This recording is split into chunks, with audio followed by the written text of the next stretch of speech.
नमस्कार, मी doctor Isha. Doctor ईशाच पॅलेटमध्ये आपल्या सगळ्यांचं मनपूर्वक स्वागत आहे.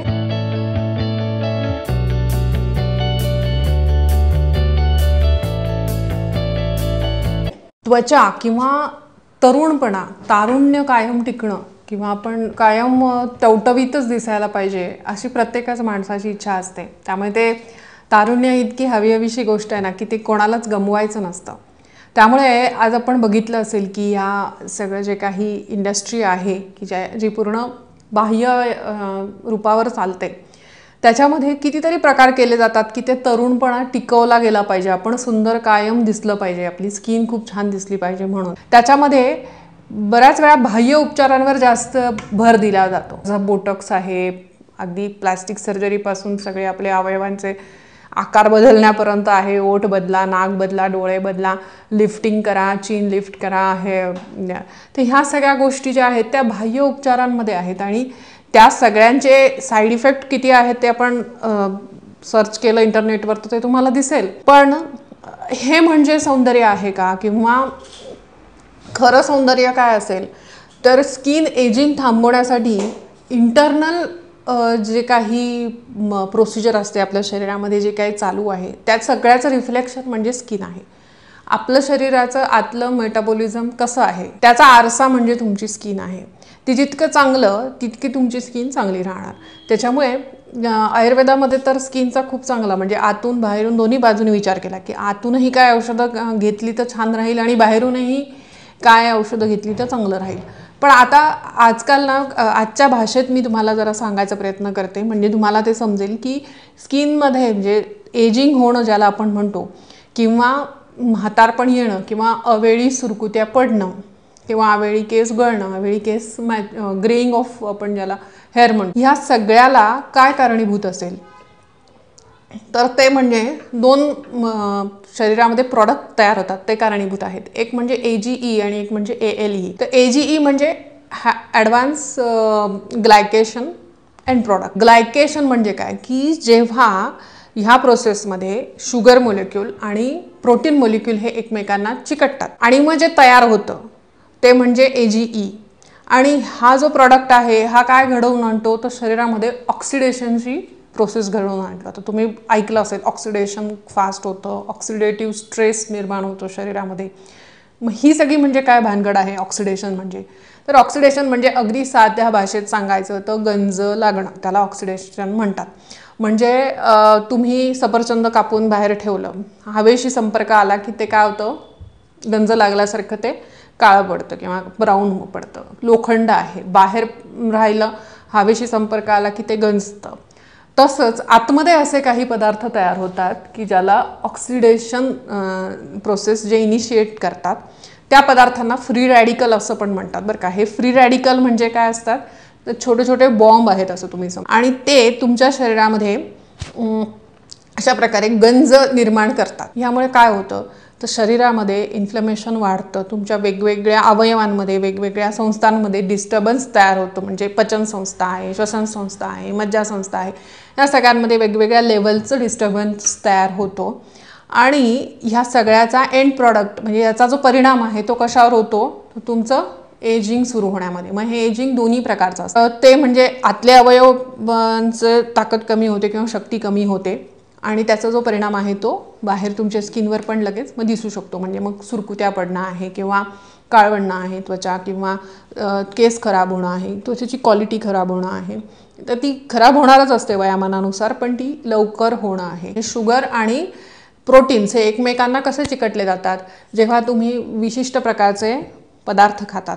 म्हणजे शुगर सॉस लावून हे बार्बिक्यू लोक तयार करतात. म्हणजे जे मांस असतं त्याच्यामध्ये प्रोटीन आहे, त्याला तुम्ही वरतून शुगर सॉस लावणार आणि मग ते गरम करणार, ते खाणार. मध आहे, वेगवेगळ्या पदार्थांमध्ये मध टाकणार, ते गरम करणार, गरम पदार्थांमध्ये मध टाकणार आणि ते खाणार. ह्या सगळ्यांमुळे काय होतं शुगर आणि प्रोटीन त्या पदार्थातलं हे एकत्र चिकटतं, ते तुम्ही खातात, ते तुम्हाला लवकर म्हणजे ह्या सगळ्या गोष्टी ज्या आहेत म्हणजे शुगर सॉस आहेत, बाहेरचे वेगवेगळे प्रिझर्वेटिव्स आहेत, घातलेले जे पदार्थ आहेत, मागे एका मी व्हिडिओमध्ये सांगितलं होतं की शुगर, माल्टोडेक्स्ट्रिन नावाची जी शुगर आहे ती कुठल्या कुठल्या पदार्थांमध्ये आहे.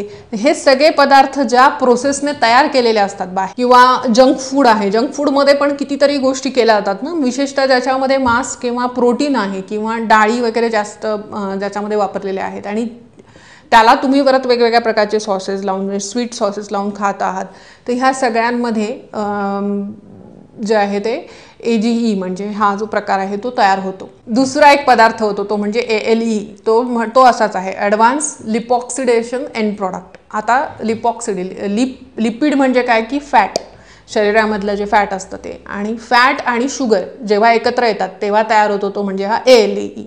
हा ALE पण काय करतो, हेच करतो, फ्री रॅडिकल्स तयार करतो आणि ऑक्सिडेशन म्हणजे शरीराला गंजवणं ही जी प्रक्रिया आहे ती सुरू करतो. हे कशामधनं तयार होतो हा ALE? हा पुन्हा आता जेव्हा तुम्ही फ्रेंच फ्राईज आहेत त्याच्यामध्ये काय केलं तर बटाट्याच्या ज्या हे असतात काचऱ्या त्या तळल्या जातात. म्हणजेच थोडक्यात शुगर, आणि त्या तळतात कशामध्ये, तुम्ही तेलामध्ये. ते त्याच्यातलं जे काही लिपिड आहे ते एकमेकांना चिकटतं. त्याच्यातनं जो पदार्थ होतो तयार तो म्हणजे ALE. दुसरं, तुम्ही जेव्हा वनस्पतीपासून बनवलेले जे तेल आहेत ते जास्त प्रमाणामध्ये खातात, त्यामुळे तळलेले पदार्थ किंवा डालडा, वनस्पती घी ज्याला म्हटलं जातं, की जो तुपासारखा दिसणारा पदार्थ आहे पण तो अजिबात तूप नाही आहे आणि तो सगळ्यात जास्त घातक आहे असा डालडा.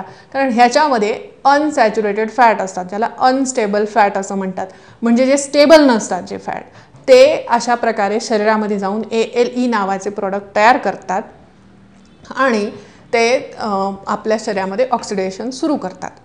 म्हणजेच वृद्धत्वाकडे आपण एक एक पावलं पुढे जातो जेव्हा अशा प्रकारचे जास्त अतिरिक्त प्रमाणात तळलेले पदार्थ, जंक फूड, विविध प्रोसेस केलेले पदार्थ जे आपल्या परंपरेमध्ये नव्हते सांगितलेले, त्याच्यामध्ये मग मध घाला, काहीतरी एखादा पदार्थ घाला, ज्याला आयुर्वेदाने विरुद्ध अन्न असं सांगितलेलं आहे की नका खाऊ ना तुम्ही केळं आणि दूध एकत्र. केळ खाऊन वरून दूध पिऊ शकतात, तो वेगळा संयोग झाला, पण बाहेर नका मिक्स करू. किंवा गरम करू नका मध, का गरम पाण्यामध्ये मध घालून खायचं आहे. सो ह्या सगळ्या गोष्टींचा जो परिणाम आहे तो निश्चित विषवत होतो, हे आयुर्वेदाने पण अनेक हजारो वर्षांपूर्वी सांगितले. आणि त्याचा संशोधन केल्यानंतर आढळले की हे अशा प्रकारचे प्रोडक्ट्स शरीरामध्ये तयार होतात तुमच्या, की जे अनवॉन्टेड आहे, नको आहेत शरीराला, आणि मग ते कशा प्रकारे तुमच्या सेल्सना डॅमेज करतात, आतल्या पेशींना डॅमेज करतात. दुसरं अजून कशाने स्किन खराब होते तर ते म्हणजे की अतिरिक्त प्रमाणामध्ये फक्त प्रोटीन्स घेणं, किंवा किटो डाएटवर असणारी लोक, की किटो डाएटचं जे फॅड आहे की त्याच्यामध्ये प्रोटीन्स जास्त खायचे, पण प्रोटीन खाताना त्याच्यासोबत तुम्हाला योग्य प्रमाणात फॅटसुद्धा घेतलं पाहिजे, हे विसरून जातात.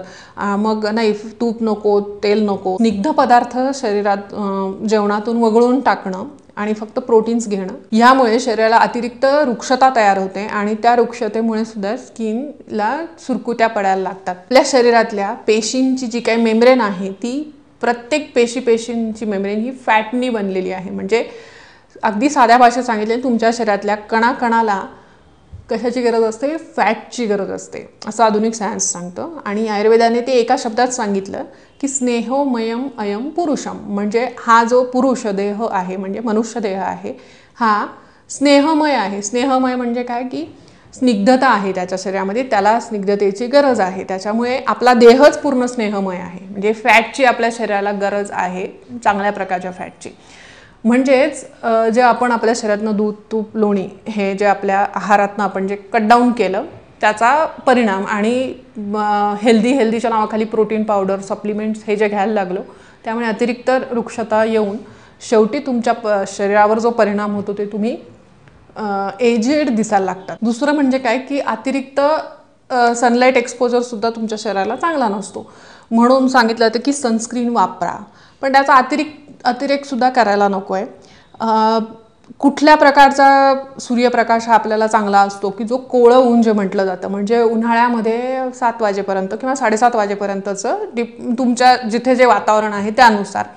जर तुम्ही थंड प्रदेशात राहत असाल तर कदाचित 8 वाजेपर्यंत पण 8:30 वाजेपर्यंत तुमच्याकडे कोवळं ऊन असेल, आणि हिवाळ्यामध्ये साधारण 8-8:30 वाजेपर्यंत जे ऊन आहे ते कोवळं असतं.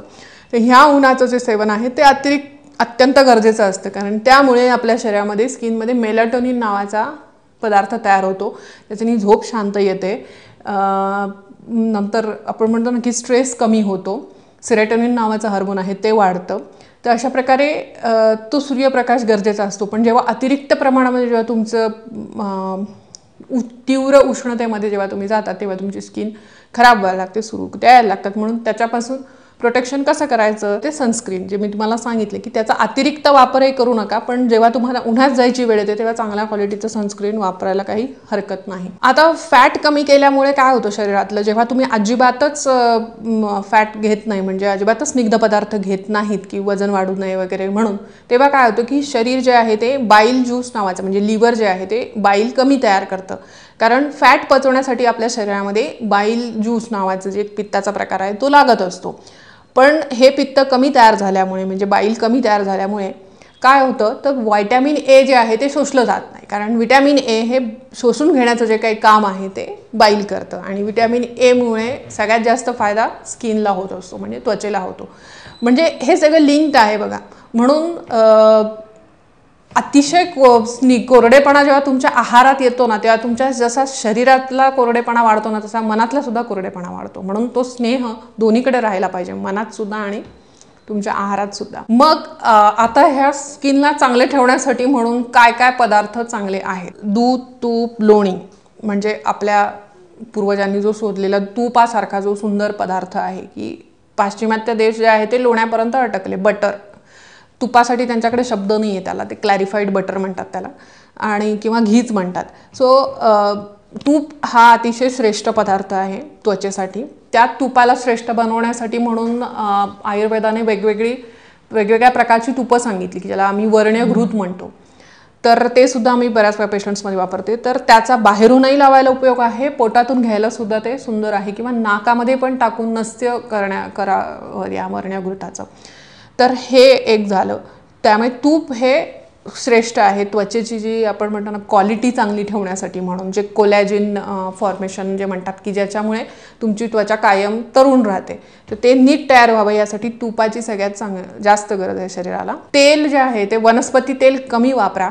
डालडा अजिबातच वापरणं चांगलं नाही, त्याच्यामध्ये सगळ्यामध्ये अनसॅच्युरेटेड फॅट्स असतात म्हणून. आणि जे पण लोक मांसाहार करतात ना, त्याच्यामध्ये सुद्धा इंडिकेटेड असं आहे की जी गुरं जे असतात, जी मोकळ्या रानामध्ये चरतात, त्यांचं मांस हे जास्त चांगलं आहे, कारण ते फिरत असतात दिवसभर. आता जे पोल्ट्रीमध्ये जे असतं, पोल्ट्री फार्म्समधनं जे काही मांस बनत असेल, तर ते कसं असेल तुम्ही त्याची इमॅजिन करू शकता. त्या कोंबड्या बसूनच असतात, त्यामुळे बॉयलरचं चिकन वगैरे चांगलं नाही. बरं, आजकाल तर अँटीबायोटिकचे इंजेक्शन वगैरे त्यांना दिले जातात, त्याच्यामुळे ते योग्य नाही. दूधसुद्धा खरं तर अशाच जनावरांचं चांगलं आहे. म्हणजे मध्ये आम्ही युरोपमध्ये जेव्हा फिरायला गेलो, इटली, फ्रान्स वगैरे ह्या ज्या देशांमध्ये तुम्हाला दिसेल, स्वित्झर्लंडमध्ये वगैरे, की अशा गायी वगैरे कुरणांमध्ये चरत असतात. मला तेच विचार आला मनामध्ये की ह्या इथली जे प्राणी आहेत जे पाळतात ते इतक्या मुक्तपणे त्या छान त्या हिरव्यागार कुरणांवर सगळीकडे चरत असतात, आणि फक्त त्यांच्या गळ्यात घंटा बांधलेली असते, त्यांना कुठेही बांधून ठेवलेलं नसतं.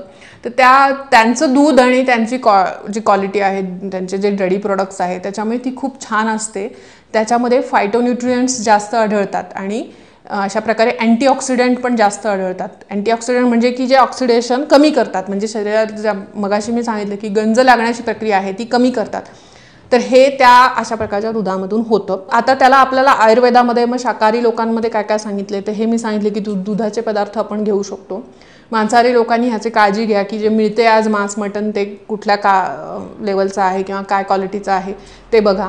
आणि तेच रेकमेंड केलं आहे की ज्या फिरणार, म्हणजे तुम्ही बकरीचं जर खाणार असाल तर ती बकरी चरणारी पाहिजे रानावनामध्ये, ना की ती पोल्ट्री फॉर्ममध्ये वाढवलेली पाहिजे. अंड्याचा जो पिवळा बलक असतो त्याच्यामध्ये सुद्धा व्हिटॅमिन ए प्रचूर मात्रेमध्ये असतं. पण पुन्हा त्याच्यात सुद्धा तेच मग बॉयलरची अंडी की गावठी अंडी, तर गावठी अंडी ही श्रेष्ठ. शाकाहारी लोकांसाठी अजून एक म्हणजे अक्रोड हे खूप जास्त चांगलं असतं स्किनसाठी. एक्सरसाइज एक आहे की कोवळ्या उन्हामध्ये जाऊन एक्सरसाइज करणं किंवा फिरणं वगैरे हे चांगलंच आहे. दुसरं हीट थेरपी, कोल्ड थेरपी, ज्याला आयुर्वेदामध्ये स्वेदन असं म्हटलेलं आहे, की ते सुद्धा मध्ये मध्ये करणं, की शरीराला अभ्यंग करणं, तेल लावणं आणि मग आंघोळ करणं. म्हणजे एक प्रकारे तुम्ही तेल लावून गरम पाण्याने आंघोळ करताय तर ते स्वेटिंगच होतं एक प्रकारे तुमचं, ते सुद्धा उपयुक्त आहे स्किनसाठी. आणि अजून एक म्हणजे की फास्टिंग म्हणजे लंघनाने काय होतं, लंघनम परम औषधम असं आयुर्वेद सांगतं की श्रेष्ठ औषध आहे लंघन म्हणजे उपवास करणे, म्हणजे काही न खाणे.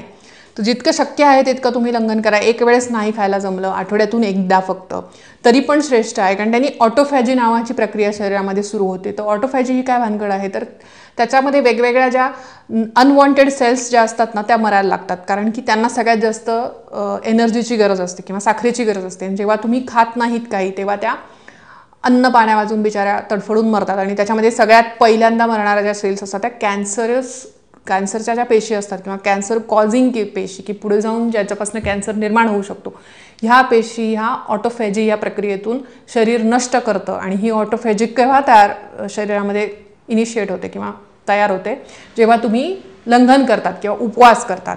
म्हणून लंघनसुद्धा फार आवश्यक आहे. जेव्हा स्किन म्हणजे आपण जे म्हणतो ना की ऑक्सिडेशन कमी करण्यासाठी शरीरातलं अँटीऑक्सिडंट इतके सारे हर्ब्स सांगितलेत ना. आयुर्वेदाने रसायन नावाचं एक सुंदर विधी सांगितला आहे, रसायन चिकित्सा सांगितली आहे, की ज्याच्यामध्ये वेगवेगळ्या वनस्पतींचं वर्णन केलेलं आहे, की ज्या वर्ण्य आहेत, की ज्या रसायन आहेत. रसायन म्हणजे अँटीऑक्सिडंट आपल्या आजच्या भाषेमध्ये, की ज्या शरीरामध्ये नवचैतन्य निर्माण करतात, पेशींना चांगलं बनवतात आणि पर्यायाने तुमची स्किन, केस, नख, त्वचा सगळंच चांगलं होतं.